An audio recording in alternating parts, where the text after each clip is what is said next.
he stands beneath the falling confetti. The lights still burn, the screens still echo his name. For a moment, he feels the entire world leaning toward him, the cameras, the faces, the hands reaching through air. And yet, behind the noise, something vast and hollow yawns open. He cannot hear it yet, but it waits. The applause fades faster than he imagined. Within seconds, it becomes a thin, metallic echo, a sound without warmth, bouncing off empty seats. He looks down at the trophy in his hand, polished, cold, absurdly heavy, and realizes it weighs more in silence than it ever did in motion. This, he thinks, is what arrival must feel like. And for the first time, he wishes he were still climbing. He tries to smile. His face obeys, but his soul does not. There is no ecstasy, no burst of light, no final harmony. Only the quiet pulse of his heart, beating without conviction, as if the body continues out of habit, not desire. I have seen this moment before.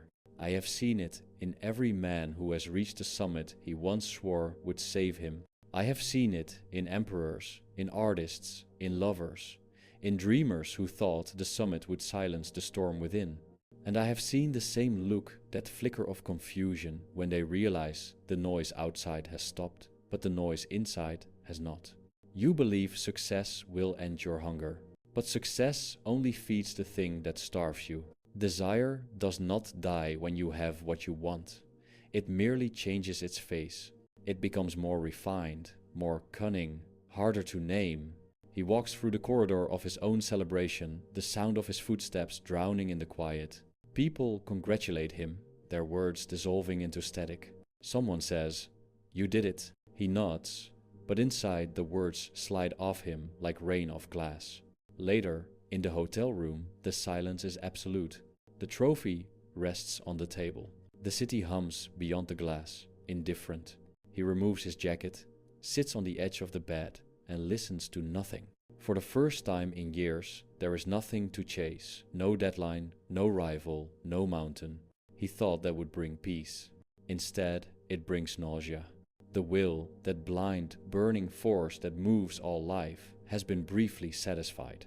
And in that satisfaction, it feels its own absence like death. For a few hours, the fire goes out, the air grows still. And in that stillness, he senses something terrible, boredom. The kind of boredom that carries a whisper, "What now?" I once mistook that question for ambition. But it is not ambition.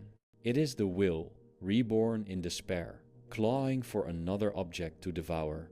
It does not know peace, it only knows movement. It cannot stand still, for stillness is its enemy. Even when it wins, it must invent new suffering just to keep itself alive. He scrolls through messages. Congratulations, invitations, offers, a flood of opportunity, each one promising the next ascent, the next hill to conquer. And for a moment, his pulse quickens again. The will has found oxygen. Relief masquerades his purpose. He does not see it yet, but the trap has already reset. You do this too, don't you? You promise yourself you'll rest when it's done. You tell yourself, just this one more goal, and then I'll be at peace. But you never arrive, because arrival is the one thing the will not allow. It devours peace. It burns through contentment as though it were kindling. Even now, as you listen, some quiet part of you is already calculating what next, what more. He opens the balcony door. Night air rushes in, cool and sharp.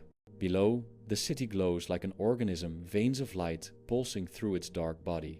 He watches the endless motion, cars moving like thoughts, windows flickering like dreams. Everything below is striving, chasing, reaching billions of little flames of will, refusing to go out. For a moment, he feels kinship with them. Then, nausea again. The pendulum begins its swing. First pain, then boredom. The two poles of existence, forever trading places. And happiness, the fragile illusion between them, nothing more than the split second when the pendulum crosses through stillness. It feels like peace, but it is only the pause between sufferings. I used to believe in progress, in the idea that man could climb beyond the pendulum, conquer desire, find lasting satisfaction. But progress is only the will-changing costume. We invent goals, philosophies, technologies, religions, all to distract ourselves from the void that hums beneath every fulfilled wish. We chase meaning to escape meaninglessness. We run because stillness shows us too much. He pours himself a drink, though he does not want one. It is not thirst, but motion. He seeks the simple relief of doing something. He turns on the television, then off again. The silence presses against his ears. He walks to the mirror. The face he sees is familiar, yet foreign. A man who has everything he once begged for, and nothing he truly needs. In that moment, something inside him fractures a realization too quiet to call revelation. That the ladder he climbed was leaning against a wall that leads nowhere. That success is not an arrival, but a rotation, a spinning wheel disguised as ascent. I have stood in that same silence, the silence that follows every dream fulfilled. It feels holy at first, like the calm of answered prayers. But beneath it lies decay, the corpse of desire rotting in the light of its own satisfaction. We cannot bear it, so we resurrect longing again. We mistake restlessness for purpose. We call it growth, we call it evolution, but it is only the will eternal, blind, indifferent, demanding another offering. You think you want peace, but peace, when it finally arrives, terrifies you. Because without craving, without struggle, without something to reach for, who are you? The will builds your identity from hunger. Without hunger, you vanish. And so you run again, even when you've already arrived. He looks out the window once more, dawn rising over the city like a bruise. The streets shimmer with movement. The pendulum is in full swing again. Somewhere, another man begins his climb, eyes full of promise, heart full of want. The cycle renews itself with every breath. The world keeps turning, powered by endless dissatisfaction. The trophy glints faintly in the morning light. It means nothing now. It is only a relic, a monument to a desire that no longer exists. He places it back on the table and feels an odd relief, as though setting down a burden mistaken for joy. I sometimes envy those who have not yet arrived. They still believe in the summit. They still think fulfillment is waiting somewhere beyond the fog. But I know what waits there, the silence that devours applause, the peace that turns to boredom, the rest that births new craving. To know this is both a curse and a liberation. You cannot unknow it once it is seen. You who chase the next goal, listen carefully. Your longing is not a flaw. It is your nature. To be alive is to want. To want is to suffer. And to end suffering is to end wanting, which is to end life itself. This is why the will never stops. It does not care for your happiness. It only demands continuation. He sits on the bed, eyes unfocused, hands still. The city hums, the light shifts, the day begins again. He feels the restlessness stir inside him, faint, like an old ache returning. And in that familiar motion, there is strange comfort. The pain of wanting is unbearable, yes, but at least it means he is still alive.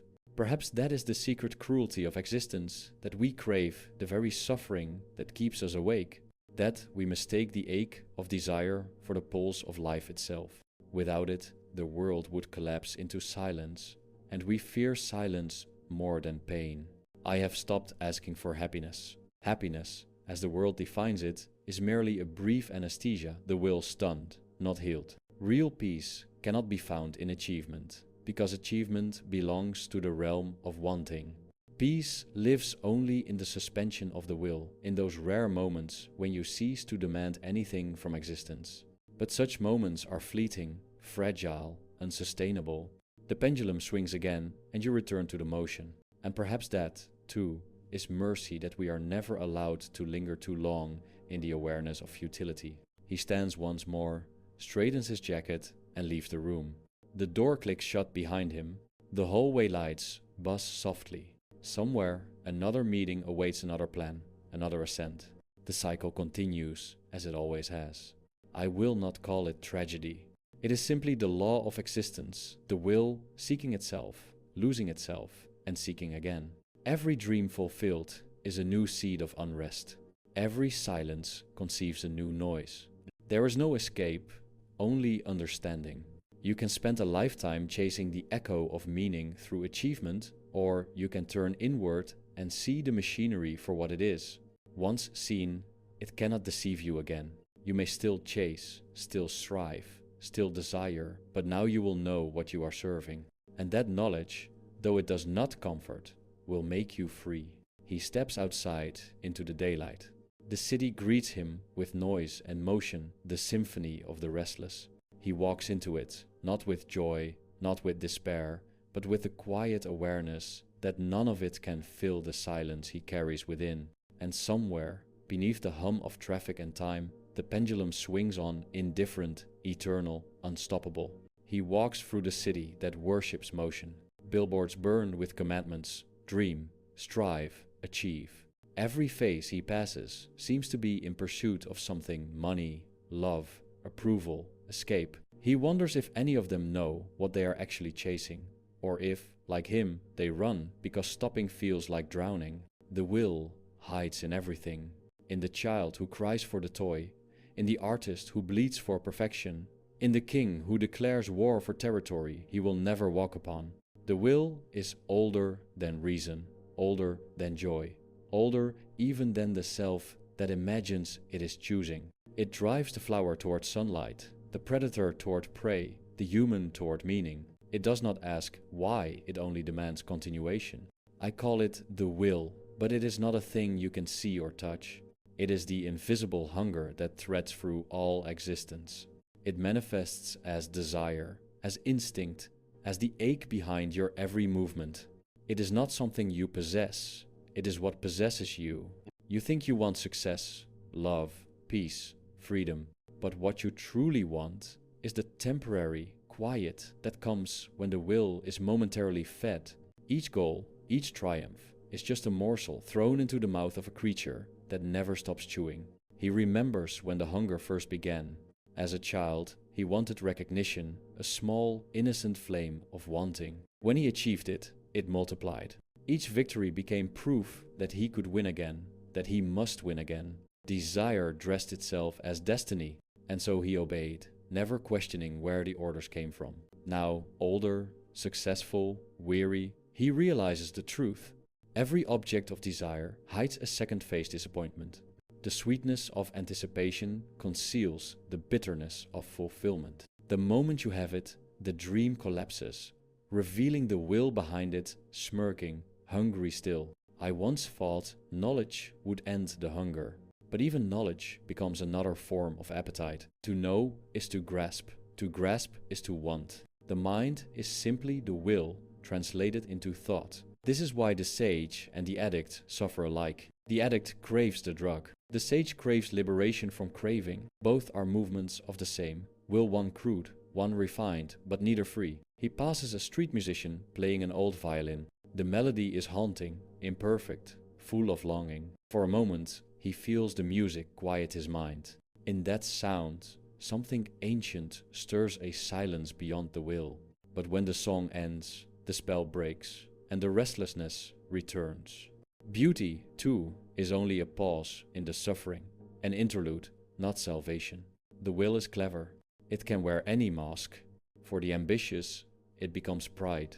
For the compassionate, it becomes the need to heal. For the romantic, it becomes obsession. Even spiritual longing, the yearning for transcendence, is its most exquisite disguise.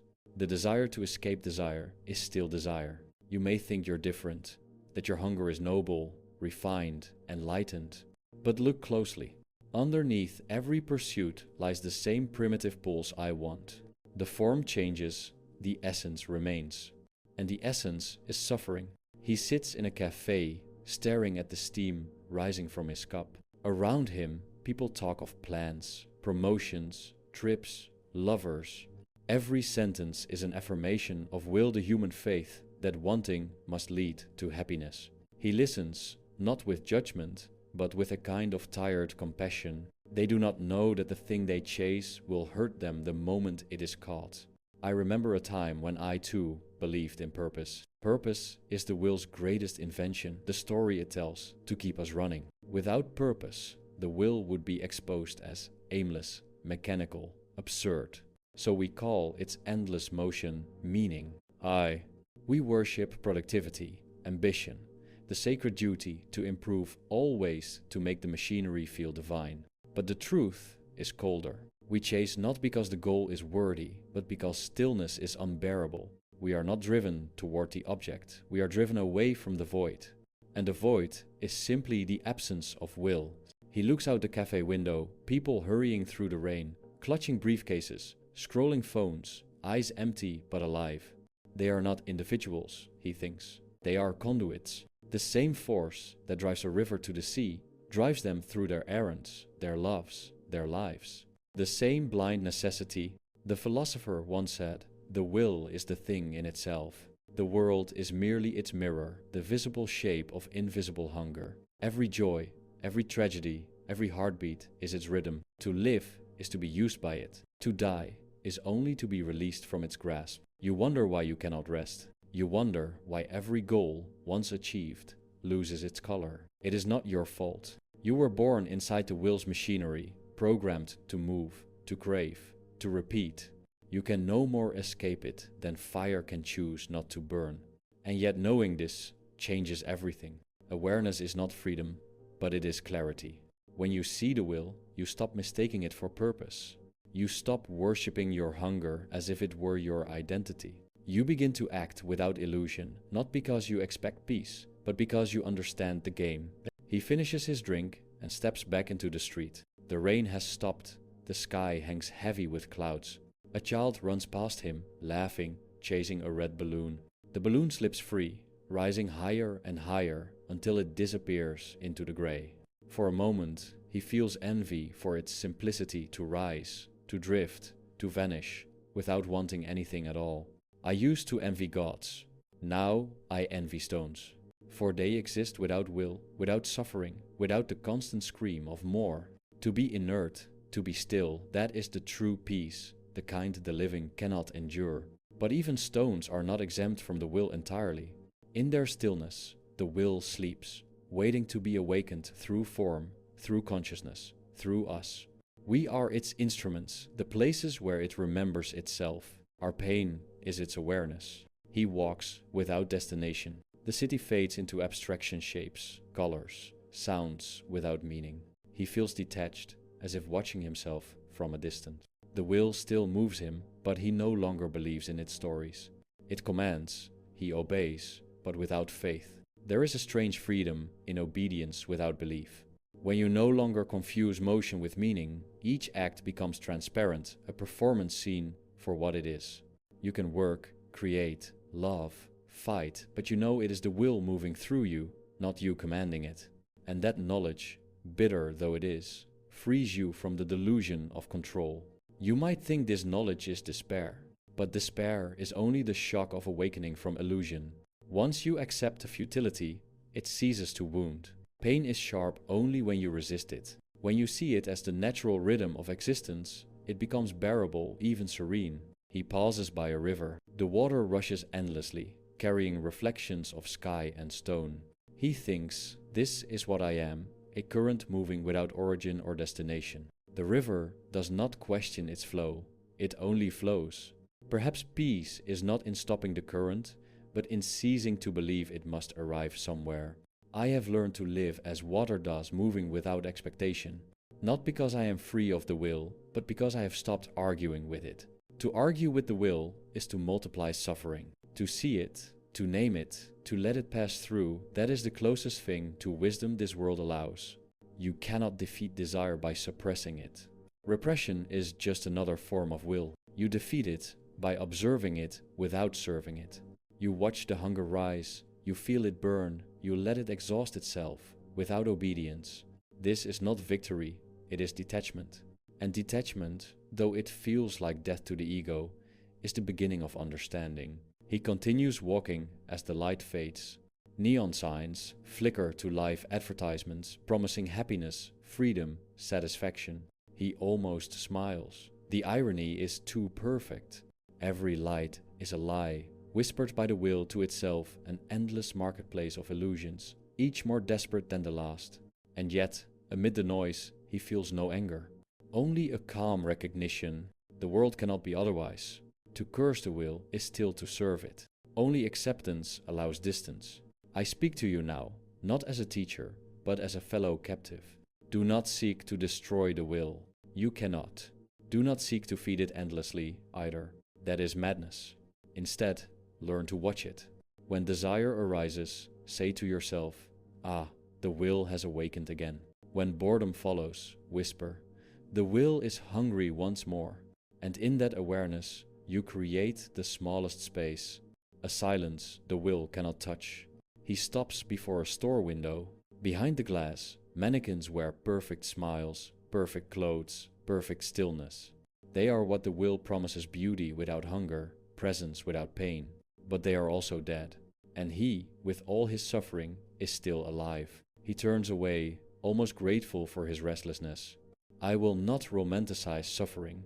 It is not noble, not heroic, not divine. It is simply the cost of being conscious in a world ruled by the will. But if suffering is inevitable, awareness at least gives it dignity. To suffer knowingly is to rise slightly above the blind machinery, to look it in the eye and say, "I see you." He walks on, disappearing into the crowd. The city swallows him again, another moving part in the great engine of will. And yet, something has changed. The hunger remains, but it no longer defines him. Desire pulls, he moves, but the strings, once invisible, now shimmer in the light. That shimmer is consciousness, faint, fragile, yet enough. Enough to see the trap, even if you cannot escape it. Enough to live lucidly inside the prison, without mistaking the bars for freedom.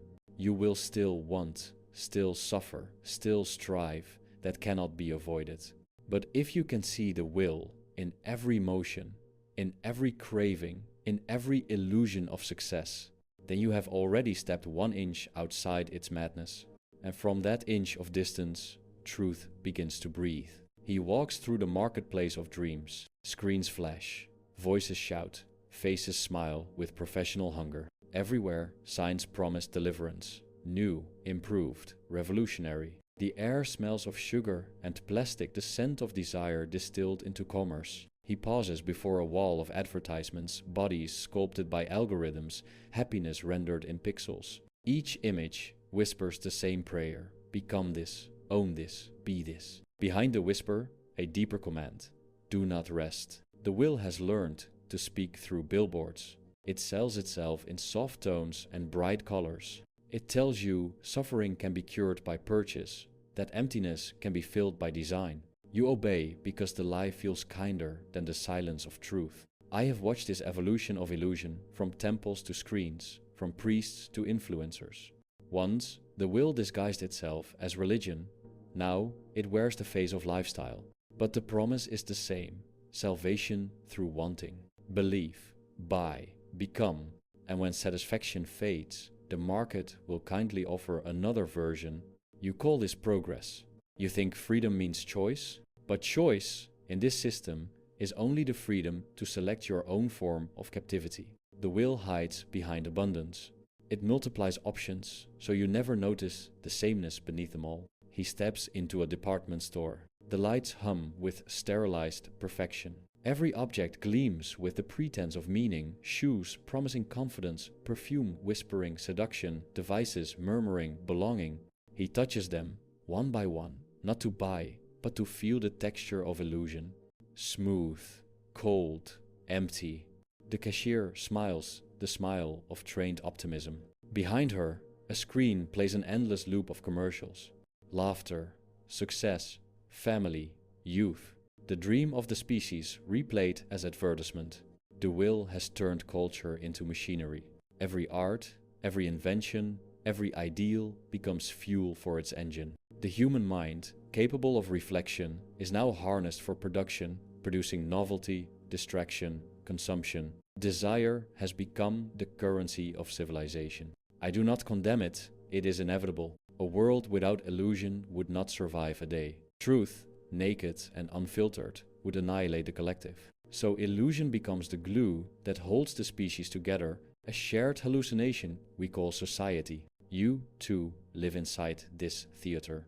Every success story you admire, every image that stirs envy, every advertisement that seduces all, are mirrors reflecting the same invisible hunger.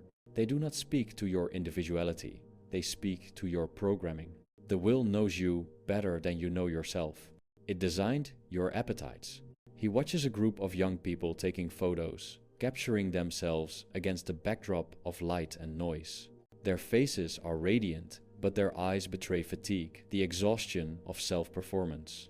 They smile for an invisible audience, hoping the reflection will prove their existence. Validation has become the new oxygen. The will has merged with the algorithm. He thinks, once, people prayed to gods for meaning. Now they pray to the feet to be seen, to be liked, to be remembered for a moment longer than the scroll allows. The altar has changed, but the kneeling posture remains. I remember when art was rebellion against illusion, when a painting, a symphony, a poem sought to awaken consciousness rather than sedate it. But the market devours everything, even revolt. Now rebellion is a brand, packaged and sold as authenticity. Even defiance has a price tag. You think you are unique because your style, your opinions, your ambitions differ slightly from others. But individuality is the latest product line. You are allowed to feel special as long as your specialness can be monetized. The will is not threatened by your difference, it thrives on it. Diversity is merely the multiplication of appetite. He passed a luxury boutique. Inside, a mannequin wears a $1,000 jacket. Outside, a beggar holds out his hand. Both serve the same master. One adorned, one discarded. Two expressions of the same hunger.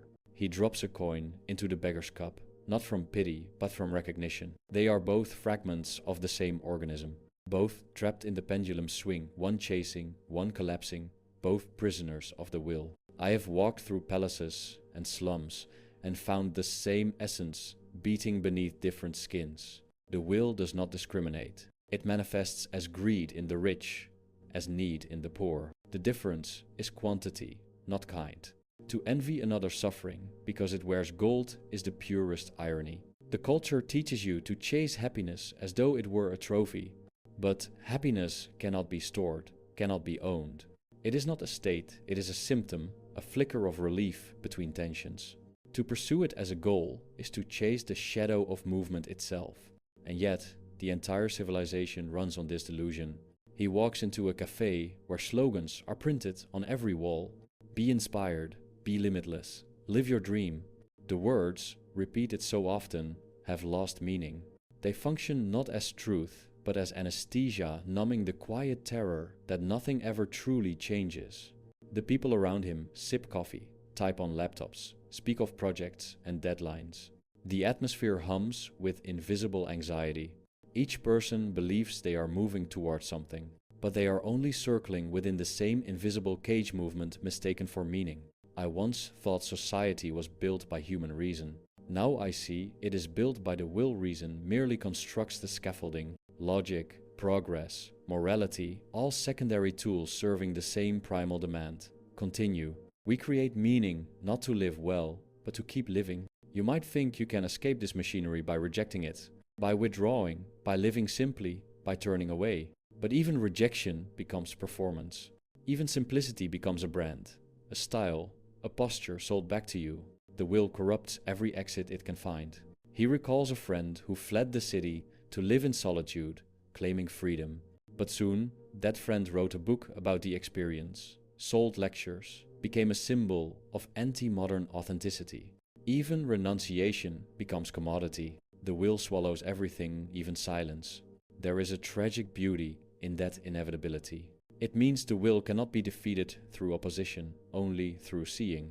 You cannot destroy illusion, but you can perceive it as illusion. That perception, though small, creates distance, the difference between being trapped in the dream and walking through it with open eyes.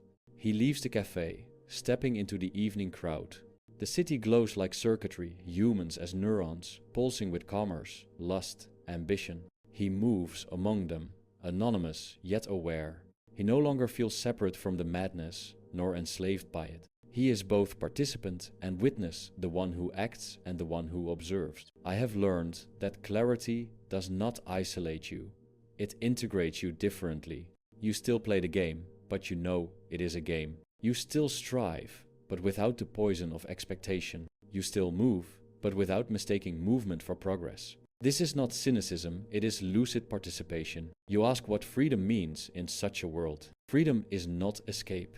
It is awareness within captivity. Freedom is knowing the strings and still choosing how to move. You will never be free from the will, but you can be free from the illusion that you are it. He stops at a crosswalk. Neon signs reflect in puddles. Traffic flows like blood through arteries of concrete. For a brief moment, everything aligns: lights, faces, noise, forming a pattern of terrible beauty. He feels a wave of understanding, so vast it almost hurts. The world is not broken, it is simply unconscious.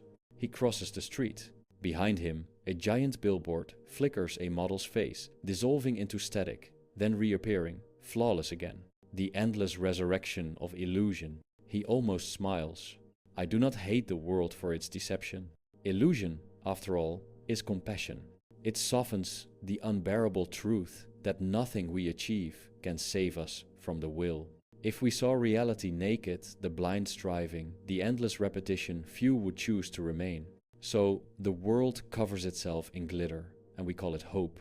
But sometimes, in rare moments of fatigue or honesty, the glitter falls away, and you see what remains: the machinery beneath, humming indifferently. In that glimpse, there is both horror and relief. Horror, because you realize how little control you have. Relief, because you no longer have to pretend. He reaches his apartment. The city's noise fades behind the closing door. He stands in darkness for a moment, letting his eyes adjust. On the wall, the shadows move gently with the flicker of distant lights. The dance of illusion still reaching him even here. He sits, exhales, and feels the faint pulse of stillness beneath the hum. The will is still there, waiting. But now he can see it, the invisible master, naked at last. He does not resist it, he simply watches. You might call this resignation. I call it awakening. To live without illusion is not despair, it is sobriety. The world remains the same, but you no longer beg it for meaning. You let it be what it is, a beautiful, tragic, endless motion. And when you walk through that motion aware, when you look upon its illusions with compassion rather than contempt, then you are no longer fully trapped. The machinery still turns, but something within you stands outside of it, silent, lucid, untouched. He sits in the dark, the city's pulse echoing faintly through the walls. The will sleeps, but not for long, and when it wakes, the real descent will begin.